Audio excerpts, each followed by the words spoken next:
નમસ્તે વિદ્યાર્થી મિત્રો, આગળના લેક્ચરમાં આપણે બાષ્પશીલ દ્રાવ્ય અને બાષ્પશીલ દ્રાવકમાંથી બનતા દ્રાવણ માટે રાઉલ્ટનો નિયમ જોયો.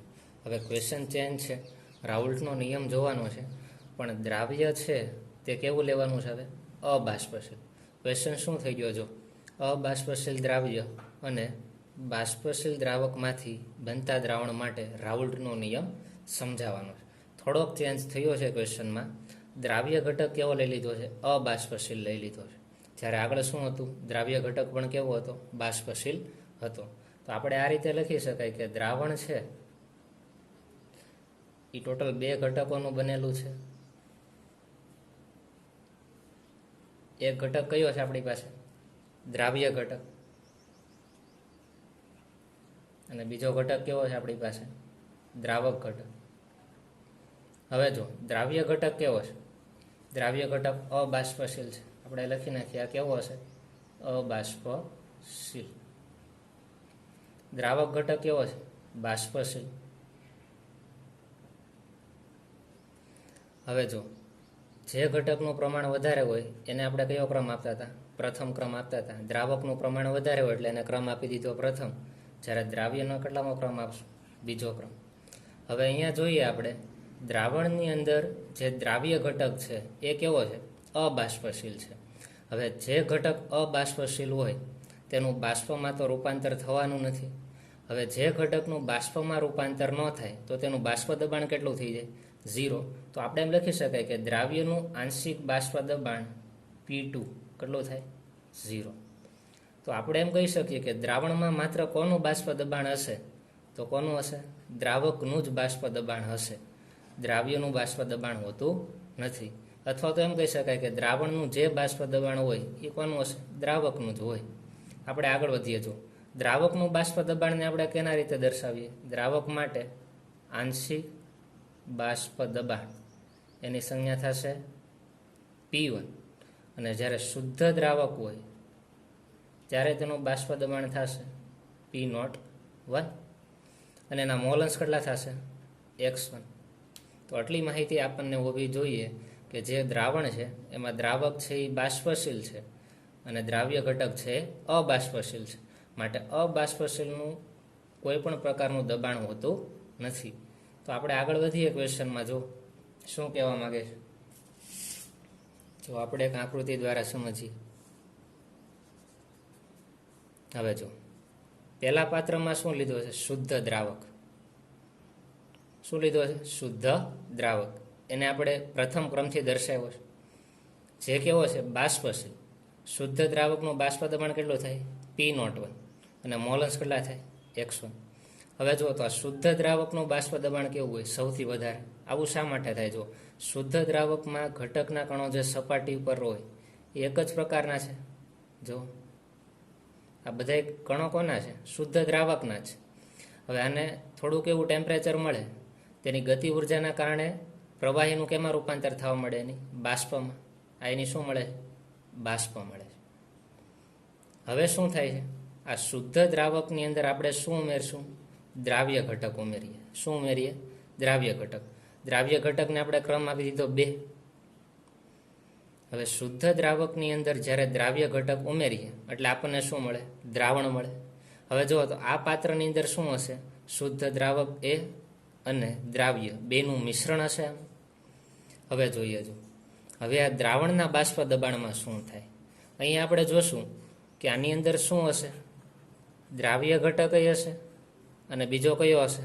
દ્રાવક ઘટક પણ હશે. તો આપણે એમ કહી શકાય કે સપાટી ઉપર હવે દ્રાવક ઘટક નહીં હોય, સાથે સાથે કયા હશે? દ્રાવ્ય ઘટક હશે. જો અહીંયા આ એક છે એ શું છે? દ્રાવક ઘટક. જ્યારે બીજો છે એ શું છે? દ્રાવ્ય ઘટક. એવી રીતે જો દ્રાવક, દ્રાવ્ય. હવે જોઈએ શુદ્ધ દ્રાવક અને દ્રાવણ આ બંને પાત્રમાં જોવા જઈએ તો બાષ્પ દબાણની કમ્પેરિઝન કરીએ તો કોનું વધારે હોય? તો અહીંયા આપણે એમ કહી શકીએ કે દ્રાવણનું બાષ્પ દબાણ ઓછું હોય. શા માટે એમ થાય કે દ્રાવણનું બાષ્પ દબાણ ઓછું હશે? તો અહીંયા જોશું કે દ્રાવણની અંદર દ્રાવ્ય ઘટક પણ આવી ગયો અને શું આવી ગયો? દ્રાવક ઘટક પણ આવશે. હવે થાય શું? જુઓ તો અહીંયા માત્ર દ્રાવકના અણુઓ નથી, સાથે સાથે દ્રાવ્યના અણુઓ પણ સપાટી ઉપર આવી જાય. તો દ્રાવકની કમ્પેરિઝનમાં દ્રાવણની વાત કરીએ, અહીંયા જો સપાટી ઉપર શું છે? બધા જ દ્રાવકના અણુઓ. જ્યારે અહીંયા સપાટી ઉપર દ્રાવક નાણું હોય છે, સાથે સાથે બીજી જગ્યા કોણે રોકી લીધી?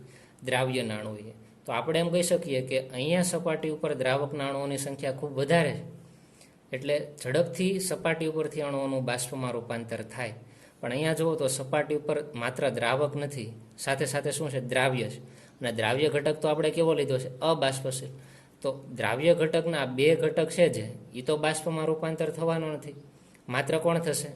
જે પ્રથમ ક્રમનો ઘટક આપ્યો છે. તો અહીંયા કહી શકાય કે અહીંયા જે બાષ્પ મળશે એ પહેલા ઘટકની જ મળશે, જે શુદ્ધ દ્રાવક કરતાં કેવી હશે? ઓછા પ્રમાણમાં હશે. બીજું આપણે એમ પણ કહી શકાય કે આ દ્રાવકની અંદર જ્યારે દ્રાવ્ય ઉમેરીએ ત્યારે આ બંને અણુઓ વચ્ચે આકર્ષણ બળ એટલું વધે છે, એટલે સપાટી ઉપર રહેલા અણુઓ ઇઝીલી અહીંયા બાષ્પમાં રૂપાંતર થતા નથી. જ્યારે અહીંયા શું છે જુઓ તો માત્ર દ્રાવકના જ અણુઓ છે, જેની ગતિ ઉર્જા વધવાના કારણે શું થઈ જાય? બાષ્પમાં રૂપાંતર થવાના છે. જ્યારે દ્રાવણના અણુઓ ઇઝીલી બાષ્પમાં રૂપાંતર થતા નથી. તો આકૃતિના આધારે એમ કહી શકીએ કે શુદ્ધ દ્રાવક કરતાં તેમાંથી બનેલા દ્રાવણનું બાષ્પ દબાણ કેવું હોય? ઓછું હોય. એનું રીઝન આપવું હોય તો આપણે શું આપશું? કે દ્રાવણ બનાવશું તો એની અંદર અબાષ્પશીલ શું ઓગાળશું? દ્રાવ્ય ઘટકો પણ ઓગાળશું, જેના કારણે દ્રાવ્ય વધતા કે જે અબાષ્પશીલ છે, જે સપાટી ઉપર અમુક જગ્યા રોકે છે, જેના કારણે દ્રાવકના અણુઓ વધારે ને વધારે બાષ્પમાં રૂપાંતર થતા નથી. તો કહી શકાય કે શુદ્ધ દ્રાવક કરતાં તેમાંથી બનતા દ્રાવણનું બાષ્પ દબાણ કેવું હશે? ઓછું હોય. તો આપણે લખીએ, જો શુદ્ધ દ્રાવક હોય એનું બાષ્પ દબાણ આપણે શું લખશું? જો શુદ્ધ દ્રાવકનું બાષ્પ દબાણ લખીએ P01, અને અહીંયા આવશે દ્રાવણનું બાષ્પ દબાણ. દ્રાવણનું બાષ્પ દબાણ લખીએ P, દ્રાવણને સોલ્યુશન કહેશું એટલે P ઓફ S. તો આ બેની કમ્પેરિઝન કરીએ તો કોનું બાષ્પ દબાણ વધારે હોય? શુદ્ધ દ્રાવકનું બાષ્પ દબાણ વધારે હોય. કોના કરતાં? તેમાંથી બનાવેલા દ્રાવણ કરતાં. અને રીઝન પણ આપણને ખ્યાલ આવ્યો કે એની સપાટી ઉપર દ્રાવકની સાથે કોણ આવી ગયા? દ્રાવ્ય નાણુઓ, જેના કારણે એની બાષ્પમાં ઓછું રૂપાંતર થાય. હવે આપણે આગળ વધીએ. જો રાઉલ્ટના નિયમ પ્રમાણે જોવા જઈએ તો રાઉલ્ટનો નિયમ શું કહે છે? રાઉલ્ટનો નિયમ એ રીતે કહે છે કે દરેક બાષ્પશીલ ઘટકનું આંશિક બાષ્પ દબાણ એ તેના મોલ અંશના કેવા પ્રમાણમાં હોય? સમપ્રમાણમાં હોય. તો આપણે જોઈએ, જો દ્રાવણનું બાષ્પ દબાણ આપણે મેળવવું છે, પરંતુ દ્રાવણનું બાષ્પ દબાણ મેળવીએ છીએ એમાં દ્રાવ્ય તો કેવો છે? 2 નંબરનો ઘટક અબાષ્પશીલ છે, એટલે બીજા ઘટકનું તો કાંઈ બાષ્પ દબાણ હોતું નથી, માત્ર કોનું હશે? પ્રથમ ઘટકનું જ બાષ્પ દબાણ હશે. તો આપણે ધારી લઈએ કે દ્રાવણમાં માત્ર એક જ ઘટક હોય, તો આપણે લખીએ કે દ્રાવણનું બાષ્પ દબાણ, જો દ્રાવણનું બાષ્પ દબાણ એને ધારી લઈએ P ઓફ 1, કારણ કે બેને તો આપણે લેવાના જ નથી, માત્ર દ્રાવણનું જ બાષ્પ દબાણ લેશું. અને બીજું લઈએ, દ્રાવણના મોલ અંશ શું થાય? જુઓ તો દ્રાવણના મોલ અંશ શું લખી શકાય? X1. તો રાઉલ્ટના નિયમ પ્રમાણે શું થાય? જો દ્રાવણનું બાષ્પ દબાણ એ તેના મોલ અંશના કેવા પ્રમાણમાં હોય? સમપ્રમાણમાં હોય. ચલનની નિશાની દૂર કરીએ તો શું થાય? બરાબર P01 ઇન્ટુ X1. આ શું મળી ગયું આપણને? દ્રાવણનું બાષ્પ દબાણ. આપણે એમ પણ કહી શકીએ કે દ્રાવણનું જે બાષ્પ દબાણ છે એ દ્રાવકના બાષ્પ દબાણ બરાબર જ થવાનું છે, કેમ કે દ્રાવ્યનું બાષ્પ દબાણ તો છે નહીં. હવે જો આના ઉપરથી આપણે ગ્રાફ બનાવીએ, આ સમીકરણને આપણે y બરાબર mx સાથે સરખાવીએ તો શું થાય? જો y અક્ષ ઉપર શું આવશે? દબાણ. અહીં m શું દર્શાવે? P01, અને x શું દર્શાવે? મોલ અંશ. તો આપણે ગ્રાફ બનાવીએ, જો y વિરુદ્ધ x નો ગ્રાફ બનાવીએ, y બરાબર mx ઉપરથી કયો ગ્રાફ બને? y વિરુદ્ધ x, જે કેવો મળે? સીધી રેખામાં મળે. તો આની સરખામણી આપણે આ સમીકરણ સાથે કરી છે, તો કોના વિરુદ્ધ કોનો ગ્રાફ હશે? y એટલે શું છે? P. એ શું દર્શાવ્યું આપણે? આંશિક દબાણ વિરુદ્ધ x. x શું દર્શાવશે? મોલ અંશ. તો આપણો આલેખ આવશે આંશિક દબાણ વિરુદ્ધ મોલ અંશ. હવે જો y બરાબર mx, આનો ગ્રાફ કેવો મળે? જો મેશના આધારે આપણે જોવા જઈએ, y બરાબર mx નો ગ્રાફ આવો મળે. y હશે અહીંયા yx ઉપર આવશે, x હશે શું છે? મોલ અંશ, અને સીધી રેખામાં ગ્રાફ મળે, અને આ બિંદુ આગળ તમને શું મળશે? m મળે. તો આ સમીકરણ ઉપરથી આ જે ગ્રાફ મળ્યો એવી જ રીતે તમે આ સમીકરણ ઉપરથી ગ્રાફ મેળવી શકો. હવે જો તો રાઉલ્ટના નિયમ ઉપરથી આનો ગ્રાફ બનાવવા જઈએ તો કેવો મળે? બાષ્પ દબાણ વિરુદ્ધ મોલ અંશનો ગ્રાફ મળે. તો આનો ગ્રાફ બનાવીએ, કેવો મળશે? જો અહીંયા શું આવશે? બાષ્પ દબાણ વિરુદ્ધ અહીંયા શું આવશે? મોલ અંશ. કેવી રેખા મળશે? સીધી રેખામાં મળશે. હવે જો તો બાષ્પ દબાણ પી આપણે અહીંયા શું દર્શાવ્યું? પી, જે વાય એક્સ ઉપર હોય. અહીંયા મોલંશ એક્સ ઉપર હોય, મોલંશને આપણે દર્શાવીએ x1. અહીંયા જુઓ તો એમ છે એ અહીંયા દર્શાવેલો છે એમ, તો અહીંયા શું છે? P01. તો આપણે અહીંયા શું દર્શાવી દઈએ? P01. તો આ ગ્રાફ આપણને કંઈક આવો મળશે, જે અહીંયા x1 બરાબર શું હોય? 0. x1ની વેલ્યુ તમે 0 મૂકો ત્યારે P1ની વેલ્યુ 0 જ થાય. પણ x1ની વેલ્યુ તમે જ્યારે 1 લ્યો, x1ની વેલ્યુ કેટલી મૂકી દો? 1. તો P1 ઇઝ ઇક્વલ ટુ શું થઈ જાય? P01, જે અહીંયા આપણને મળ્યું. આ બાષ્પ દબાણ વિરુદ્ધ મોલંશનો આપણને શું મળી ગયો? ગ્રાફ મળશે. તો આ ક્વેશ્ચન થઈ ગયો અબાષ્પશીલ દ્રાવ્ય અને બાષ્પશીલ દ્રાવકમાંથી જે દ્રાવણ બનશે એના માટે રાઉલ્ટનો નિયમ. હવે આમાં આગળ વધીએ તો એની પછીનો જે પોઈન્ટ આવશે એ આની અંદર જ આવે છે, અથવા તો અલગ રીતે પણ ક્વેશ્ચન પૂછી શકે કે ક્વેશ્ચન એવું આવે કે બાષ્પ દબાણમાં થતો સાપેક્ષ ઘટાડો સમજાવો. શું ક્વેશ્ચન આવે? બાષ્પ દબાણમાં થતો સાપેક્ષ ઘટાડો સમજાવો. તો આપણે લખીએ જો શું આવશે ક્વેશ્ચન.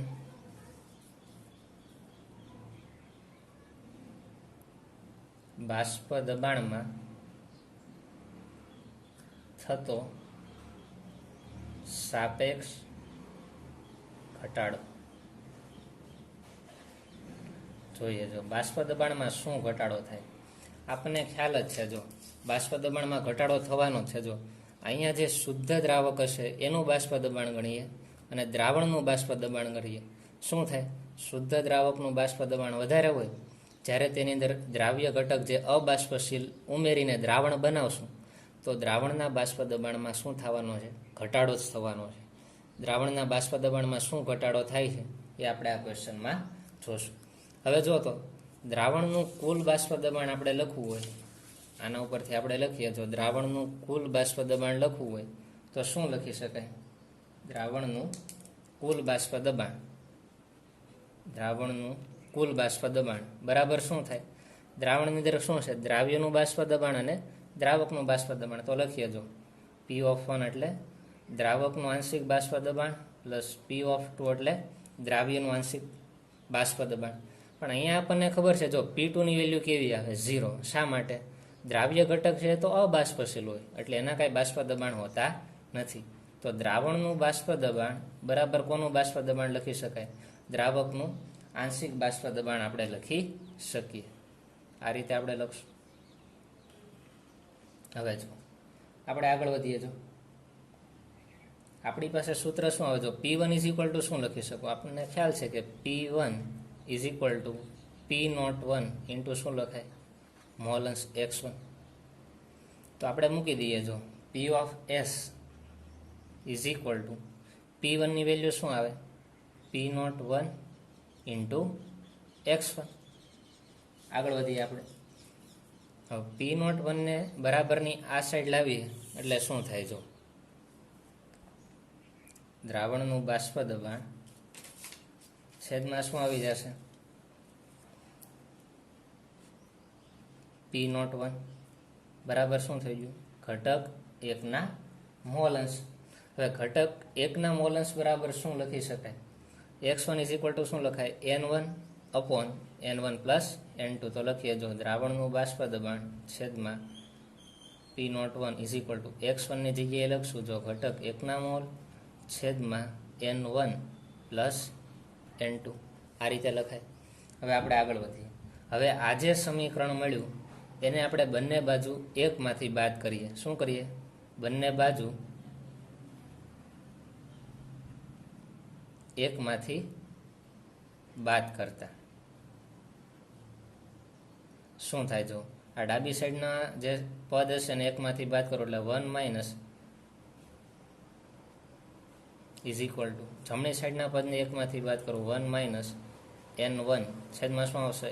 N1 plus N2. આનું સાદું રૂપ આપીએ જો શું થાય? P01 ઇન્ટુ 1 એટલે આપણે શું લખીએ? P01 માઇનસ શું થશે? દ્રાવણ P ઓફ Sનું દ્રબાણ છેદમાં શું આવશે? P01. આ સાદુરૂપ થઈ ગયું બરાબર. આનો આ એક સાથે ગુણાકાર થાય એટલે શું થાય? n1 પ્લસ n2 નો એક સાથે ગુણાકાર થાય એનું જ વધે n1 પ્લસ n2 માઇનસ અંશમાં શું છે બીજું n1 છેદમાં શું આવશે n1 પ્લસ n2. હવે જુઓ તો અહીંયા n1 છે એક પ્લસ છે એક કેવું છે માઇનસ, દૂર થશે એટલે આપણી પાસે શું આવશે? જો આગળ વધીએ શું થશે? જો p01 માઇનસ ps છેદમાં શું આવશે p01 ઇઝ ઇક્વલ ટુ, હવે અંશમાં શું હજુ ખાલી જુઓ તો n2 તો મૂકી અહીંયા n2 છેદમાં શું હજુ n plus n1 plus n2. હવે જુઓ તો આ કોના માટેનું સૂત્ર થઈ ગયું? જુઓ તો બીજા ઘટકના મોલ છેદમાં પહેલા અને બીજા ઘટકના મોલ અંશનો સરવાળો. તો આના બરાબર આપણે બીજા ઘટકના મોલ અંશ લખી શકીએ કે ન લખી શકાય? લખી શકાય. જો બીજા ઘટકના મોલ અંશનું સૂત્ર જ છે આ, જો n2 છેદમાં n1 પ્લસ n2. તો આપણે લખી નાખીએ. આ સૂત્ર ઉપરથી આપણે શું કહી શકીએ? જુઓ તો દ્રાવણના બાષ્પ દબાણમાં થતો સાપેક્ષ ઘટાડો એ કોના બરાબર થાય? ઘટક 2 ના મોલ અંશના બરાબર થાય. તો આપણે લખીએ કે દ્રાવણના બાષ્પ દબાણમાં થતો સાપેક્ષ ઘટાડો, શું લખીએ? દ્રાવણના બાષ્પ દબાણમાં થતો સાપેક્ષ ઘટાડો કેટલો છે? જુઓ તો આ ઘટાડો છે, આપણે લખીએ એને શેના દ્વારા દર્શાવશું? p01 માઇનસ ps છેદમાં p01 તેમાં ઓગળેલા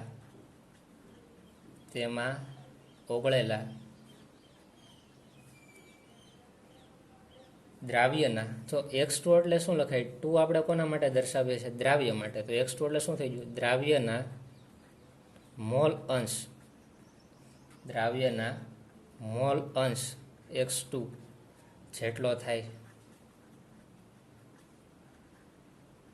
આ સૂત્ર યાદ રાખશું આપણે. આ સૂત્ર ઉપરથી ઘણા એક્ઝામ્પલ આપણે જોવાના છે.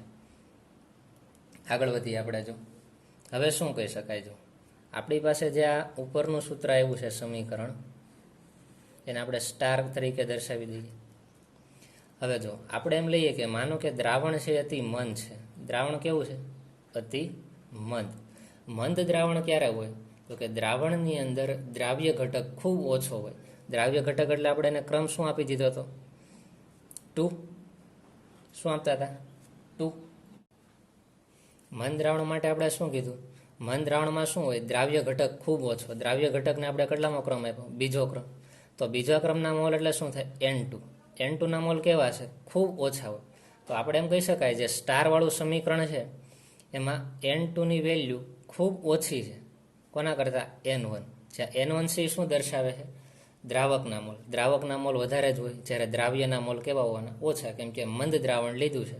મંદ દ્રાવણમાં બીજો ઘટક કેવો હોય? ઓછો.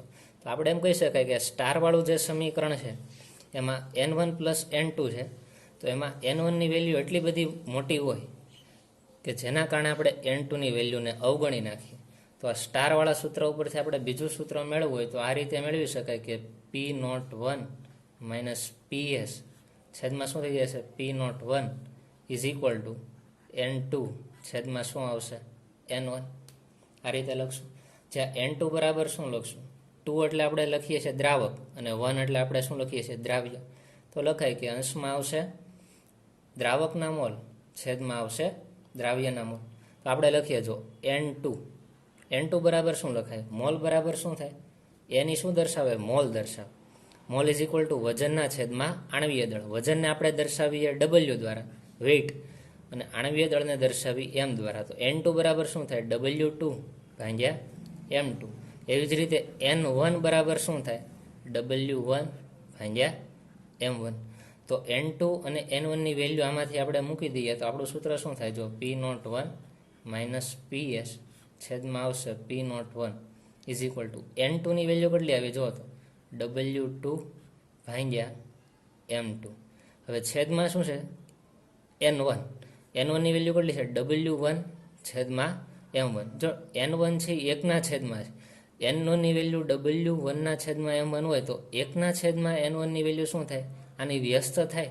તો આપણે લખીએ જો શું થાય? m1 છેદમાં w1. આ સૂત્રની મદદથી આપણે દ્રાવણના બાષ્પ દબાણમાં થતો સાપેક્ષ ઘટાડો પણ મેળવી શકીએ. ઘણી વખત એવો પણ ક્વેશ્ચન પૂછાશે કે દ્રાવ્યનું વજન મેળવો. શું પૂછાય? દ્રાવ્યનું વજન. તો આમાં દ્રાવ્યનું વજન કયું થઈ ગયું? જો તો આ W2 એ શું દર્શાવે? દ્રાવ્યનું વજન. M1 શું દર્શાવે? 1 એટલે કે આપણે દ્રાવક લઈએ તો દ્રાવકનો આણ્વીય દળ. તો બધા પોઈન્ટ આપણે લખીએ. જો કયો ઘટક શું દર્શાવે? W2 શું દર્શાવે? W2 એ શું દર્શાવશે? 2 કોના માટે છે? દ્રાવ્ય માટે. તો લખીએ દ્રાવ્યનું વજન. M2 બરાબર શું થાય? દ્રાવ્યનો આણ્વીય દળ. M1 બરાબર શું લખશું? પહેલો ઘટક એટલે દ્રાવક, દ્રાવકનો આણ્વીય દળ. અને W1 બરાબર શું લખશું? દ્રાવકનું વજન. છેલ્લે સુધી આપણે એક યાદ રાખશું કે એકનો અર્થ એવો સમજવાનો કે દ્રાવક છે, અને બીજો ક્રમ આપશું એ કોના માટે આપશું? દ્રાવ્ય માટે આપશું. તો આ સૂત્રની મદદથી અલગ અલગ દાખલાઓ પૂછાય. ઘણી વખત એમ પૂછે કે M2 મેળવો, M1 મેળવો, અથવા W2 મેળવો, અથવા W1 મેળવો. તો આ બધા સૂત્રો આપણને ખબર હોવા જોઈએ. તો આ ક્વેશ્ચન આપણો છો બાષ્પ દબાણમાં થતો સાપેક્ષ ઘટાડો. આખું સૂત્રની તારવણી આપણને ખ્યાલ હોવી જોઈએ. આ સૂત્ર આપણા માટે IMP છે. આ સૂત્રના આધારે દાખલા આવશે.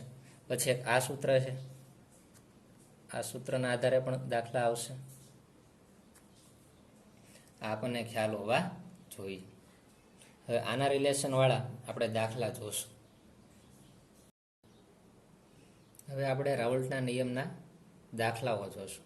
હવે જો ટેક્સ્ટબુકમાં કોયડો નંબર 2.6 આપેલો છે, એની રકમ આપણે જોઈએ. શું કીધું? જો અમુક તાપમાને શુદ્ધ બેન્ઝિનનું બાષ્પ દબાણ 0.850 બાર છે. બેન્ઝિનનું બાષ્પ દબાણ આપી દીધું. કેટલું આપ્યું? 0.850 બાર. એક અબાષ્પશીલ અવિદ્યુત વિભાજ્ય ઘનના 0.5 ગ્રામ વજન પદાર્થને એક શું લીધું? અબાષ્પશીલ. અબાષ્પશીલ એ શું હશે આપણા માટે? દ્રાવ્ય ઘટક હશે. જો આપણી પાસે બે ઘટક હશે, એક શું હશે? દ્રાવક ઘટક હશે, એને આપણે 1 દ્વારા દર્શાવશું, અને બીજો હશે શું હશે? દ્રાવ્ય ઘટક, એને આપણે 2 દ્વારા દર્શાવશું. હવે જો બેન્ઝીન છે આપણા માટે શેના તરીકે વર્તે? દ્રાવક તરીકે. જ્યારે બીજો છે એ શું છે? અબાષ્પશીલ દ્રાવ્ય ઘટક છે. આ બેને મિક્સ કરીને એક શું બનતું હોય? સોલ્યુશન બને. તો આપણને બેન્ઝીનનું બાષ્પ દબાણ આપ્યું 0.850 બાર. તેમાં અબાષ્પશીલ અવિદ્યુત વિભાજ્ય ઘનના 0.5 ગ્રામ વજનને કેમાં ઓગાળેલું છે? 39 ગ્રામ બેન્ઝીનમાં ઓગાળેલું છે. બીજું જો બેન્ઝીનનો મોલર દળ આપી દીધો 78 ગ્રામ પ્રતિ મોલ. એ શું દર્શાવે છે? બેન્ઝીનનું આણ્વીય દળ દર્શાવે છે. ઉમેરવામાં આવ્યું તો દ્રાવણનું બાષ્પ દબાણ, જો ટોટલ સોલ્યુશનનું બાષ્પ દબાણ આપ્યું 0.845 બાર. તો ઘન પદાર્થનું શું ગોતવાનું છે? ઘન પદાર્થનું મોલર દળ ગોતવાનું છે. આપણને જે દ્રાવ્ય પદાર્થ હશે એનું શું મેળવવાનું છે? મોલર દળ મેળવશું. હવે જો બેન્ઝીનની વાત કરીએ તો બેન્ઝીનનું શું આપ્યું? બાષ્પ દબાણ આપ્યું. તો બેન્ઝીન માટે આપણે પ્રથમ ક્રમ લીધો છે, તો આપણે લખી નખાય કે P01 બેન્ઝીનનું બાષ્પ દબાણ કેટલું છે? 0.850 બાર. બીજું જો દ્રાવણનું બાષ્પ દબાણ આપ્યું, તો આપણે લખીએ સોલ્યુશનનું બાષ્પ દબાણ બરાબર 0.845 બાર. એટલું ક્લિયર છે? બીજું શું આપ્યું? એક અબાષ્પશીલ, આ દ્રાવ્ય છે, અબાષ્પશીલ દ્રાવ્ય, ઘનનું વજન છે 0.5 ગ્રામ. તો આપણે લખી નાખીએ, જો અબાષ્પશીલ માટે 2 લખાય તો W2 આપણને શું આપ્યો છે? 0.5 ગ્રામ. બીજું જોવો તો 39 ગ્રામ શું આપ્યો છે? બેન્ઝીન. બેન્ઝીન માટે પ્રથમ ક્રમ લખીએ છીએ, એટલે આપણે લખીએ દ્રાવકનું વજન 39 ગ્રામ. બીજું જો બેન્ઝીનનું આણ્વીય દળે આપી દીધું. આણ્વીય દળને આપણે કહીશું M1. કેટલું મળે છે? 78 ગ્રામ પ્રતિ મોલ. એ પણ અહીંયા આપેલું છે. તો શું કીધું છે? ઘન પદાર્થનું મોલર દળ ગોતો. આ જે ઘન પદાર્થ છે, અબાષ્પશીલ ઘન પદાર્થ, એનું મોલર દળ. મોલર દળ એટલે શું થાય? M2. આપણે M2 મેળવવાનો છે. તો મેળવીએ. તો આપણે આગળ સૂત્ર તાર્યું હતું કે બાષ્પ દબાણમાં થતો સાપેક્ષ ઘટાડો, એનું સૂત્ર શું હતું? એનું સૂત્ર લખીએ આપણે. શું થાય? P01 માઇનસ PS છેદમાં શું લખતા હતા? P01 ઇઝ ઇક્વલ ટુ શું લખતા હતા? N2 by N1. N2 ની વેલ્યુ શું થતી હતી? W2 ભાગ્યા M2 ગુણ્યા N1. એકના છેદમાં એનું નહોતું એટલે વ્યસ્ત થઈ જાય. શું લખતા હતા? M1 છેદમાં W1. હવે આપણે મેળવવાનું શું છે? M2. તો બીજી બધી વેલ્યુ આમાં આપેલી છે, વેલ્યુ આપણે મૂકી દઈએ. જો P01 ની વેલ્યુ કેટલી આપી છે? 0.850 માઇનસ દ્રાવણનું બાષ્પ દબાણ આપ્યું 0.845 ભાગ્યા P01 ની વેલ્યુ છે 0.850 બરાબર. હવે આપણે W2 ની વેલ્યુ મૂકીએ. W2 કેટલો આપ્યો છે? 0.5 ગ્રામ છેદમાં M2 ની વેલ્યુ કેટલી છે? ગોતવાની છે ગુણ્યા M1 ની વેલ્યુ આપણને કેટલી આપેલી છે? અણુભાર કેટલો છે બેન્ઝીનનો? 78 ગ્રામ પ્રતિ મોલ છેદમાં W1 ની વેલ્યુ કેટલી છે? 39 ગ્રામ. તો આનું સાદુરૂપ આપીએ. જો આપણે શું થાય?